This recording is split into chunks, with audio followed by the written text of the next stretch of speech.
तर साधू संत काकुळतीला येऊन सांगतात दोघाचंही भजन करा. भजन करा रे हरी हरा, भजन करा रे हरी हरा, भजन करा रे हरी हरा. नारायण शिव शंकरा, नारायण शिव शंकरा, नारायण शिव शंकरा, नारायण शिव शंकरा. आज बोले अवधारा,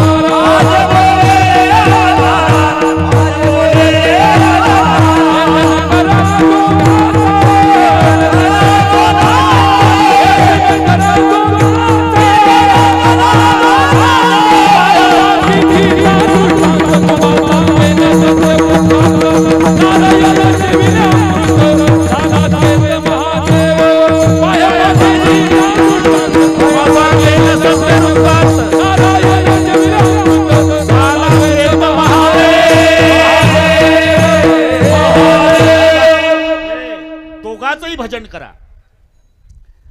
भजन करा रे हरिहर. बरं का देशमुख साहेब, नारायण शिवशंकर माझे बोलणे अवधारा, भेदन करा दोघाचा. पाय पातेथीचा दृष्टांत तुम्हा सांगेल सत्य वृत्तांत.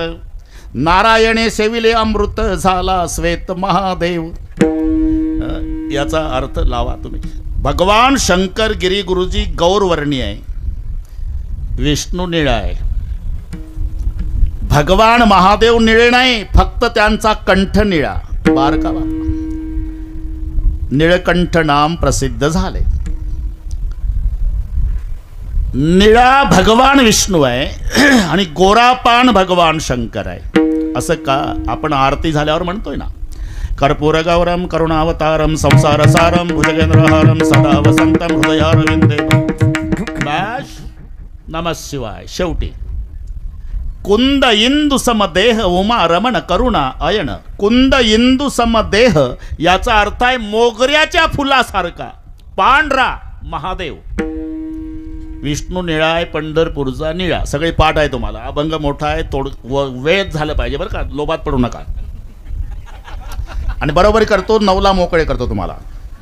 विष्णू निळा, महादेवजी पांढरे. असं का झालं याचं कारण आहे, शंभूने गिळले हळाहळा, तेने विष्णू झाला निळा. महादेवाने विष प्राशन केलं, परिणाम विष्णूवर झाला आणि विष्णू निळा झाला. भगवान विष्णूने अमृत प्राशन केलं, नारायणे सेविले अमृत झाला श्वेत महादेव. हे उत्तर आहे.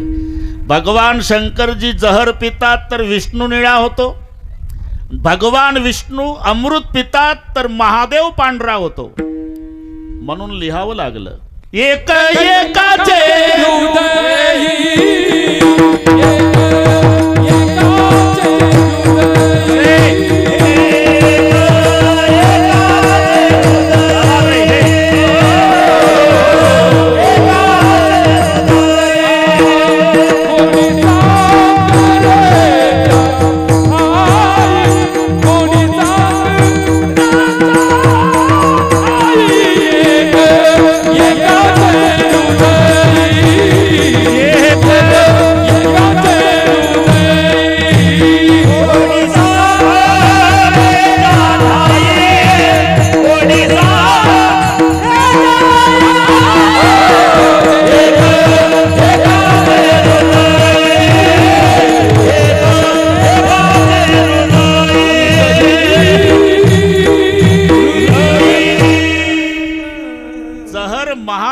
प्राशन केलं, विष्णू निळा झाला. अमृत भगवान विष्णूंनी प्राशन केलं, महादेव पांढरा झाला. एक एकाचे हृदय. म्हणून हरिहरा भेद नाही नका करू वाद, एक एकाचे हृदय. भगवान विष्णूच्या आवडीचं व्रत एकादशी आहे आणि महादेवरावचा सोमवार आहे. आजचा सोमवार आहे. हे नंतर निघालं. एक लोटा जल समस्या का हल. आणि खरं आहे, ते खरं आहे. पण आम्ही संशोधन करीत नाही. हे 750 वर्षापूर्वी निघालेलं आहे. 750 वर्षापूर्वी नामदेवरायचा अभंग सांगतो तुम्हाला. नामदेवराय म्हणतात लोटाभर पाण्याची गरज नाही, एक पसा पाणी, एक बिल्वदळ, एक पसा पाणी, एक पसा पाणी, एक बिल्वदळ, पूजन केवळ सौदेव, पूजन केवळ सौदेव, एक पसा पाणी,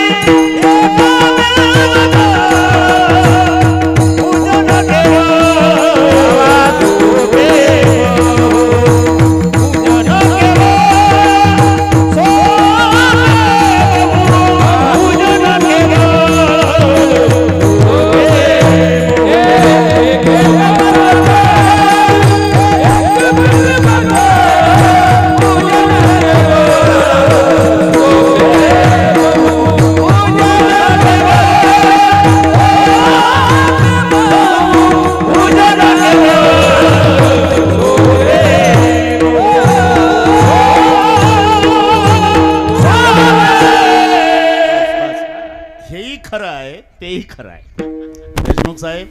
आता हे त्याच्यामुळे महादेवाच्या भक्तीला भरपूर समाज आनंदाची गोष्ट आहे. एक लोटा जल, उत्तर समस्या का हल. नामदेवरायांनी 750 वर्षापूर्वी लिहिलं, लोटाभरची गरज नाही, एक पसा पाणी. हा अभंग 750 वर्षापूर्वीचा आहे. लोटाभर नाही, त्याला फक्त पसाभर पाणी आणि एक बेलाचं पान, एक पसा पाणी, एक बिल्वदळ, पूजन केवळ सोपे बहु. लवकरात लवकर प्रसन्न होणारा म्हणून त्याला भोळा म्हणतात. भोळा, भोळा म्हणजे बावळट नाही, लवकर प्रसन्न होतो. तुका म्हणे भोळा, स्वामी माझा हा कोवडा. म्हणून दोडी हरिहरा भेद नाही नका करू वाद. हराचा सोमवार आणि हरीची एकादशी दोन्ही करा. नाही केली तर कोणत्याची गती होईल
व्रत सोमवार न करीती कोणत्याची गती होईल नेनो.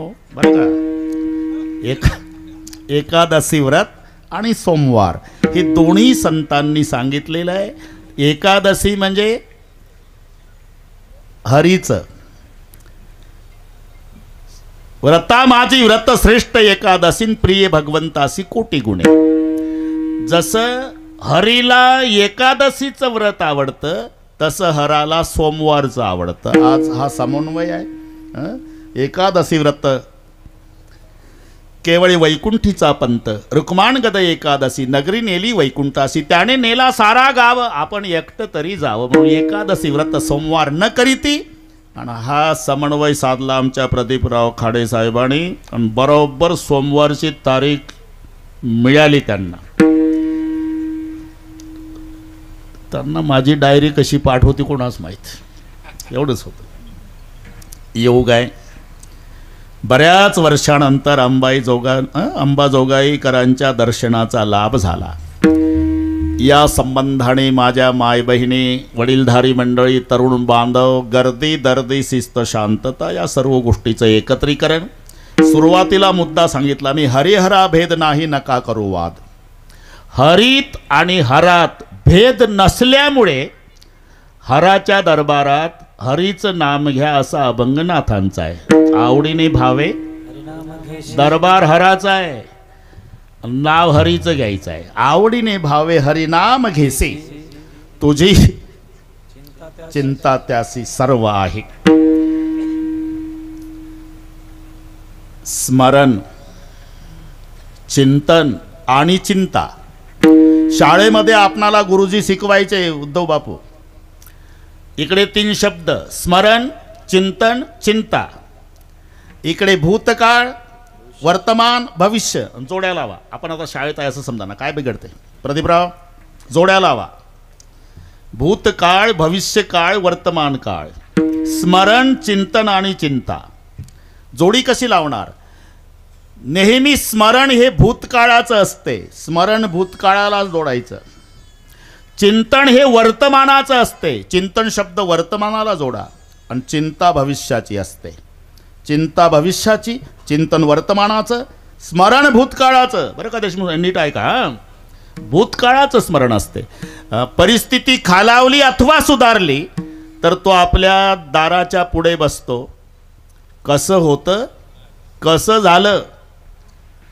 अरे 10 बाय 10चं घर होतं प्रदीपराव, आता तेवढं माझं बाथरूम आहे. म्हणजे हे स्मरण चालू आहे कशाचं? भूतकाळाचं. नेहमी नेहमी स्मरण भूतकाळाचं असते. चिंतन हे वर्तमानाचं आहे. काही काही माणसं घाईघाई कीर्तनाला येतात. इथं आल्यावर त्यांच्या लक्षात येतं कुलूप लावलं होतं पण ओढून नाही पाहिलं. हां, कधी कधी लागतं कधी लागत नाही. लागलं असेल की नाही, लागलं असेल की नाही, लागलं असेल की नाही, बसतं कीर्तनाला आणि झटके घरच्या कुलपाला. हे चिंतन. जवळी नाही चित्ते,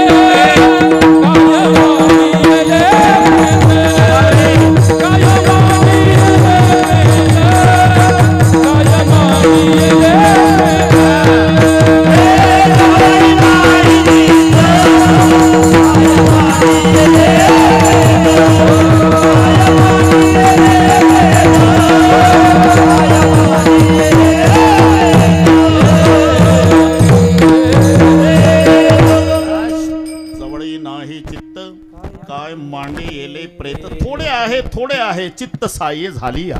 परमार्थ देहा करताही नाही, परमार्थ आत्म्या करताही नाही.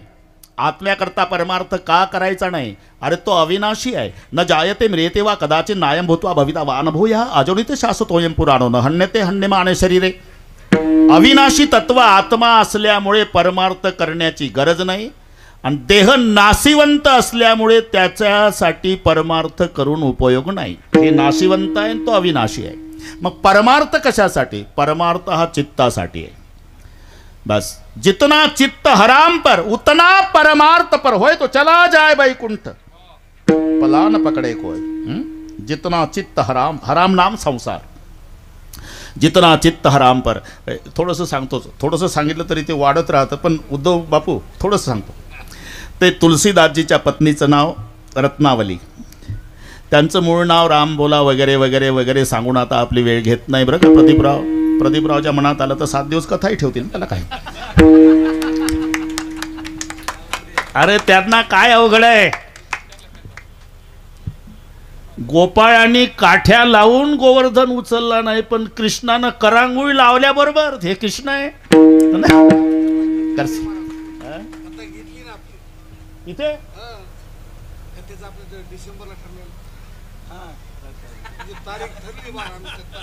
झालं का फायनल? बरं तुम्ही ऐकायला या, मोठा हार आणत जा रोज. जमलं, कोणीतरी घेतली बस. विठ्ठल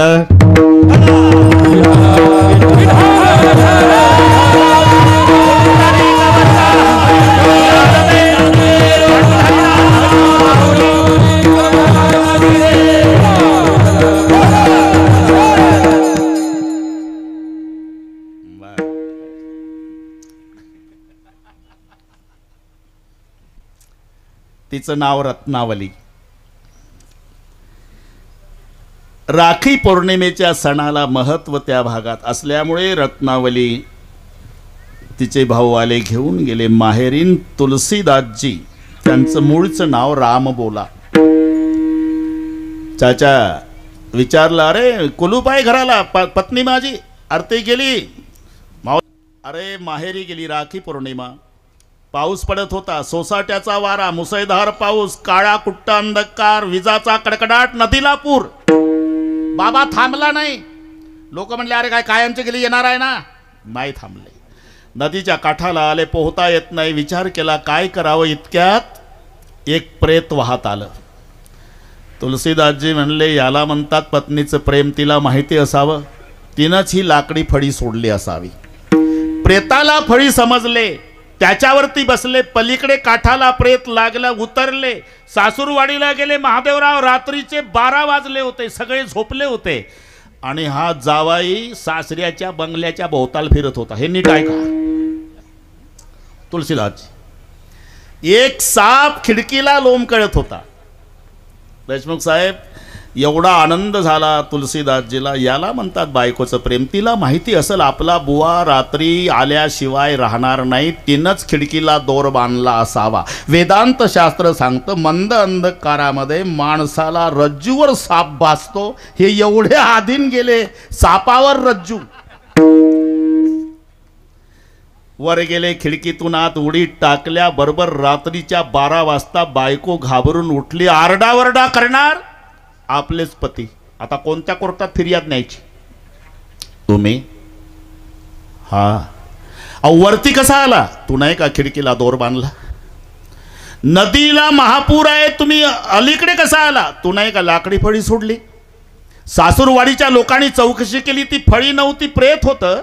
आणि हा दोर नव्हता, साप होता. आणि मग पत्नी रागावली. लाज न लगता आपको दौड़े आये साप, दिख दिख ऐसे प्रेम को कहा कहू मै नाथ. तुम्ही पती म्हणून घेण्याच्या लायकीचा नाही का? माझ्यावर एवढं प्रेम करण्यासारखं काय दिसलं तुम्हाला? अस्ति चर्ममय देह मम तामे इतनी प्रीती, इतनी भगवत पर हो जाए तब होय न भव भीती. या हाडा मासाच्या घाणेरड्या देहावर तुम्ही एवढं प्रेम केलं. सापाला दोर समजला, प्रेताला फळी समजला. अहो एवढं प्रेम जर श्रीरामावर केलं असतं, राम तुमच्या पुढे नाचला असता. शहाणिया पुरे एकची वचन. पुढे संत तुलसीदास झाले.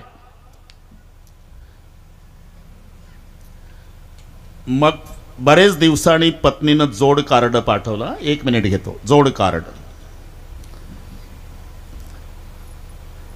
तुमच्या वर्मी लागेल या शब्दात मी बोलल्यामुळे तुम्ही माझ्यावर रुसून निघून गेला, त्याचं मला दुःख नाही. पण तिकडे गेल्यानंतर दुसरी सोबत लग्न केलं असेल तर मग मात्र मोठा घोटाळा झाला. तुमची रत्नावली.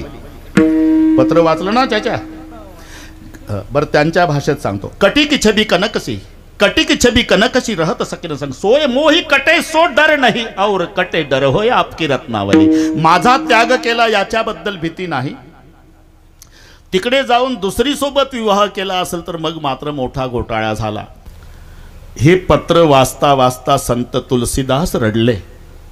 रडता रडता पत्नीला उत्तर लिहिलं. कटे एक रघुनाथ संग, बांधी शीस जटा केश, तुलसी तो चाखा राम रस, पत्नी के उपदेश तुम्हारा तुलसीदास.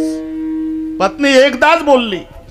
एवढं कुचक्या देहावर प्रेम केलं तेवढं रामावर केलं असतं तर राम नाचला असता. याला म्हणतात जितना चित्त हराम पर उतना परमार्थ पर होय, तो चला जाय बैकुंठ पला न पकडे कोय. म्हणून जवळी नाही चित्त काय मांडी येले प्रेत, थोडे आहे चित्त साये झाली. आपलं कुठं चाललं? वर्तमान काळाचं चिंतन. वर्तमान काळाचं चिंतन असते. इथं आल्यावर लक्षात येतं कुलूप लागलं नव्हतं. जे चालतंय ते चिंतन. हे वर्तमान काळाचं स्मरण, भूतकाळाचं. पण चिंता नेहमी असते ती भविष्याची. दिवसभर कबाड कष्ट करून येतो, जेवण करतो, अंथरून पांघरून झालं म्हणजे कलंडलान उशीवर डोकं टेकल्याबरोबर सुरू होते. तिला म्हणतात चिंता. खाटेवरी पडता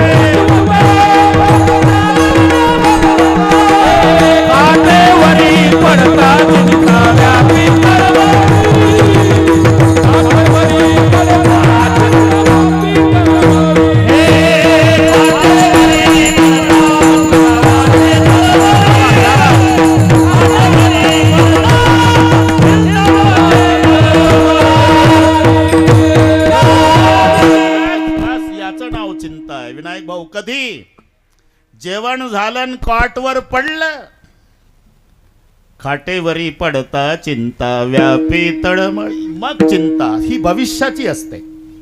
आणि त्याचे प्रकार आहे.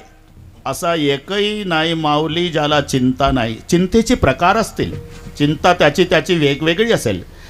सफर करने वाले को चिंता सामान की, नया चलाने वाले को चिंता तूफान की, किराएदार को चिंता मकान की. अरे असा कोण आहे? चिंता की बड़ी आग लगी है जरे सब संसार. चिंता प्रत्येकाला आहे. असा एकही नाही की ज्याला चिंता नाही. नाथ महाराज म्हणतात, बाबा तू चिंता करू नको. काय करू? चिंतन कर. मग एकदा तू त्याचं चिंतन केलं, तुला चिंता करण्याची गरज राहणार नाही. तुझी चिंता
गरज नाही, फक्त चिंतन करा. एकदा तुम्ही त्याचं चिंतन केलं, मग चिंता करू नका. तुझी चिंता त्यासी सर्व आहे. हे नसेल पटत तर सोपं सांगतो. ते पंढरपूरच्या यात्रेमध्ये विक्रीचं दुकान असते, पुस्तक फिरतं दुकान, गळ्यात हार्मोनियम त्याच्या आणि तिच्या हातात बंडल पुस्तकाचं, चंद्रभागेच्या वाळवंटात. ते पुढं म्हणतंय ही मागं. 7व्या दिवशी 6वीचा फेरा, गोपी बाळा तिनं जपून धरा, निज त्या वेळेला आंघोळा करा, जो बाळा जोरे. मागणं म्हणते शिवाजीचा पाय ना. विक्री चालू आहे ना. बरं देशमुख साहेब, किंमत 50 रुपये. मग ते भसाड्या आवाजात म्हणतं, पत्नीने पतीचे नाव घ्यायचे पुस्तक, किंमत 40 रुपये. आणि गरजू लोक घेतात आणि त्याच्या जसं आहे तसं पाठ केल्या जातं. मोत्याचा पाऊस, सोन्याच्या धारा, राव निघाले लढाईवर, आपदागिरी धरा पुस्तकात. अरे कुठले लढाईवर? खोरण टोपलेले एखाद्या डोक्यावर आणि आपदागिरी धरा. मी का एवढं नाटकी नाव पत्नी पतीचं एकदा घेते तर जन्मभर तिला सांभाळण्याची चिंता पतीवर येते. साध गणित आहे. पत्नी जर एकदा नाव घेते तर पती तिला जन्मभर सांभाळतो.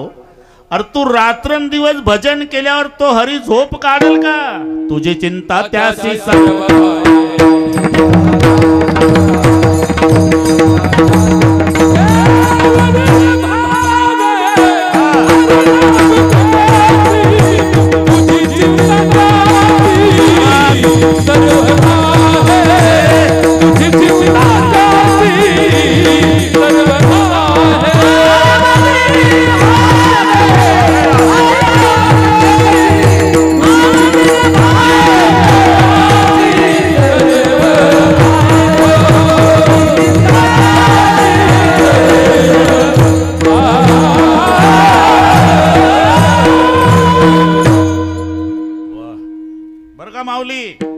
तुझी चिंता त्याशी सर्व आहे. मिळाली का नाही खुर्ची?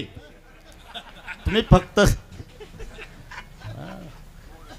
हा ना, याला म्हणतात तुझी चिंता त्याशी सर्व आहे.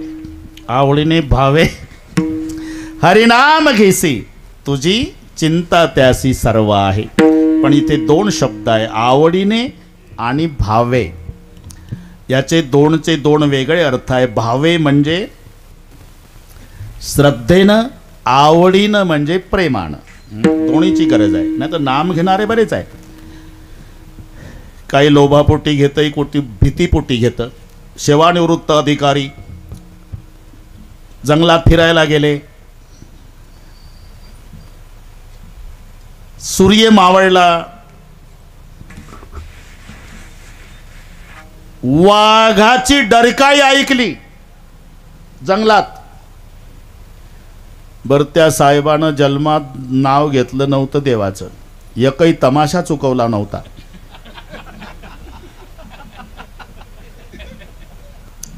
पण डरकाळी वाघाची ऐकली. मेहरबानी प्रदीपराव यांनी वाघ बघितला, वाघाने याला नाही बघितलं. आणि जे सुरू केलं, नारायणा गोविंदा विठ्ठला केशवा पांडुरंगा वाचव बापा, वाचव बापा, वाचव बापा. बस आता अख्खी दिल्ली आली आपल्याकडे. मोदीजी, मोदी साहेब, बस जमला आता. या हा ना,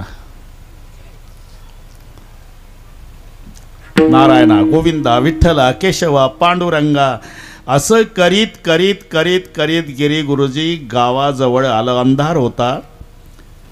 गावातल्या लोकांचे शब्द याच्या कानी आले. गाव आलं वाटतं. उद्धव बापू तिथून यानं कॅसेट बदललं. मेरे अंगनों में तुम्हारा क्या काम है. देव काय म्हणला असेल, तिथं जंगलातच होतं का काम. हेही नाम घेणंच आहे, पण भीतीपोटी. विठ्ठल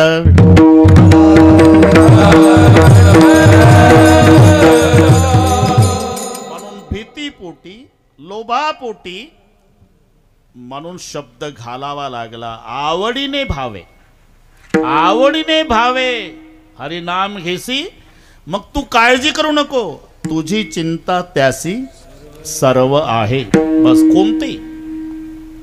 कोणती चिंता असू द्या, मग तुम्ही चिंता करायची नाही, फक्त त्याचं चिंतन करा, तुमची चिंता त्याला. सर्वांना जगप्रसिद्ध उदाहरण आहे. बरं सांगतो. आज ज्यांची पुण्यतिथी आहे, एक कर्तव्य आहे आमचं वारकऱ्याचं उल्लेख करणं. संत सेना महाराज आजचा दिवस आहे तो. नाही तर काही म्हणतील बाबा या बाबाच्या लक्षात नाही. लक्षात आहे, फक्त वेळ पुरत नाही म्हणून. तरी पण 5 मिनिट घेतोच. सेना महाराज ते महाराष्ट्रातलेच, पण पोट भरायला 7 पिढ्यापासून गेले बुंदेलखंडामध्ये. राजाच्या पदरी सेवा. त्यांचे वडील देवीदास वैद्य, सेना महाराजांचं आडनाव वैद्य आहे. ज्ञानेश्वर महाराजचे वडील विठ्ठलपंत कुलकर्णी. हे नीट ऐका, विठ्ठलपंत कुलकर्णी आणि देवीदास वैद्य हे गुरुबंधू आहे. एका गुरुकडे शिकले, रामानंदाकडे. हे पुन्हा आले, 4 मुलं झाली. ते पुन्हा सेवेत रुजू झाले आणि शेवटचा काळ आला. सेनाच्या मांडीवर डोकं ठेवलं देवीदासनी, म्हणजे वडिलांनी. मरतो सेना, आपण महाराष्ट्रातले बरं का रे, 7 पिढ्यापासून आलो इकडे पोट भरायला. आपला महाराष्ट्र आहे आणि महाराष्ट्राचा देव पांडुरंग परमात्मा आहे. आणि तो त्याच्या भक्ताची सेवा करणाऱ्याची सेवा करतो. सेना माझे गुरु रामानंद ते म्हणायचे, एकदा महाराष्ट्रात जाऊन विठ्ठलाचं दर्शन घ्या, पण कार्यव्यापामुळे जाता नाही आलं. सेना माझी इच्छा पूर्ण करशील. हो बाबा. आणि प्राण सोडला. परंपरेनं सेना महाराजाकडे आली. जाता आलं नाही उद्धव बापू, पण सेना महाराजांनी बापाचा शब्द लक्षात ठेवला की माझा बाप म्हणत होता की पंढरीचा पांडुरंग त्याच्या भक्ताची सेवा करणाऱ्याची सेवा करतो. म्हणून वारकरी तिकडे दिसले की पाया पडावं, घरी आणावं, त्यांच्या हजामती कराव्या, त्यांना आंघोळ घालावी, यथाशक्ती दक्षिणा द्यावी, जेवण घालावं, दर्शन घ्यावं, ही सेवा सुरू केली सेना महाराजांनी. एक दिवस 5-10 वारकरी आलेले, हजामती चालू आहे, राजाला लहर आली, जा रे सेनाला बोलवा, हजामत करायची म्हणाव. सेवक आले, सेना महाराजांची बायको घराच्या बाहेर होती. कुठं आहे सेना? राजे हजामत करायची आहे म्हणतात. ती सहज बोलली बिचारी, अहो ते पांडुरंगाचे भक्त आलेले आहे, भगव्या झेंड्यावाले, तुळशीच्या माळा, गोपीचंदनवाले, त्यांच्या हजामती करतोय माझा मालक, त्या झाल्या की पाठवते त्यांना.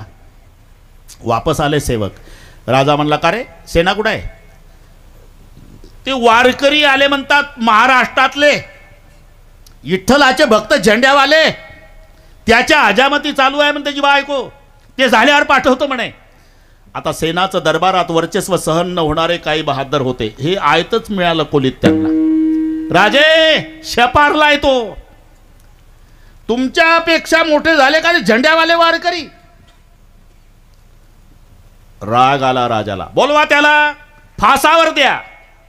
सेनाला फासावर द्या म्हटल्यावर मोदीजी विटेवरचा देव पंढरपुरात रडायला लागला. काय गुन्हा झाला माझ्या सेनाचा? वारकऱ्याच्या हजामती केले, हा गुन्हा, त्याला फाशी. क्षणार्धात जगाचा बाप सेना नावी झाला. आज पुण्यतिथी सेना महाराजची म्हणून वेळ घेतो. आणि ती VIP धोकटी होती, VIP. बाकीच्यांच्या जनरलमध्ये व्हायचं, VIP राजाची. ती काढली सेनाच्या घरून, माहिती नाही, आणि सेनाच्या रूपात जगाचा बाप गेला आणि पहिलं दंडवत घातला राजाला. चुकलं मायबाप, आता पुन्हा असा अपराध होणार नाही, वेळ आज झाला, पुन्हा एवढा गुन्हा माफ करा, तुम्ही नोकरीहून कमी करू नका, माझे लेकरं भिकेला लागतील. आणि हजामत सुरू केली. हजामत, बरे का रविदास? ते वाटीमध्ये पाणी, ते आता सारखं नव्हतं सलूनचं, ते कीटकनाशक फवारणी, वाटी पाण्याची. मोदीजी वाटी पाण्याची. सेनाच्या रूपातला देव हजामत करायचा आणि राजा वाटीतल्या पाण्यात बघायचा. त्या पाण्यात त्याला देव दिसायचा राजाला. कैसे नवल झाले परी, कैसे नवल झाले परी, वाटी माझे दिसे हरी, वाटी माझी दिसे हरी, वाटी माझी दिसे हरी, वाटी माझी दिसे हरी, वाटी माझी दिसे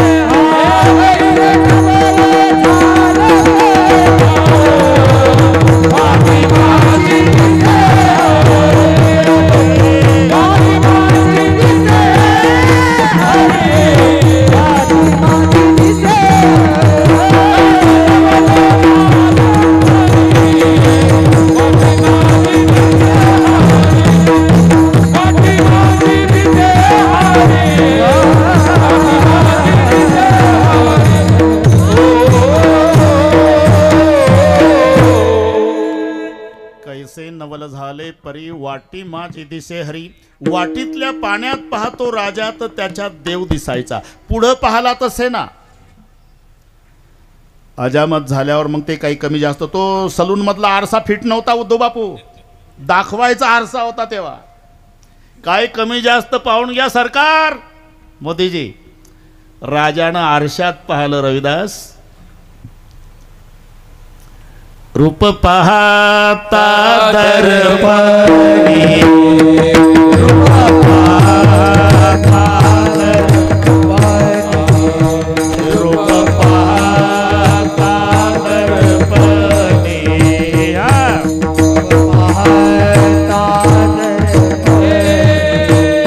आपण से चंद्र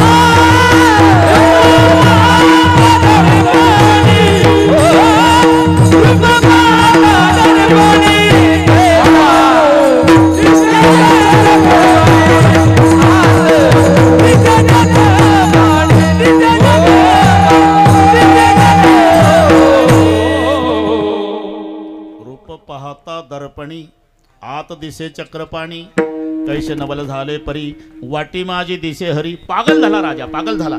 शेवटी शेणाच्या रूपातले देव म्हणले सरकार अजून 1 तासाला 4 मिनिट कमी म्हणजे माझ्याकडे वेळ आहे, मग तुमची मालिश करून देतो. मालिश सुरू केली. राजाला कोड होती, हात लागल्याबरोबर कोड गेली. 10 होता, शांतता प्राप्त झाली. शेणा काय तुझ्या हातात जादू आहे रे बाबा? अरे माझी कोड गेली हात लागल्याबरोबर. शेणाच्या रूपाला देव म्हणले अहो तसं काही नाही जादू बेदू, ते कावळ्या उडायला आणि काडी मोडायला. माझा हात लागला तुमचा आजारच आहे. नाही मी प्रसन्न आहे बाबा, तू काय म्हण, मी प्रसन्न आहे आज. वंजळभर सोन्याच्या मोहरा धोकटीत टाक. नको सरकार, मी काही उपकार केले नाही, माझं ड्युटी केली, मी सेवा केली. नाही, वंजळभर मोहरा शेणाच्या धोकटीमध्ये सोन्याच्या मोहरा. झालं काम झालं. जिथून आणली होती ती VIP धोकटी शेणाच्या घरी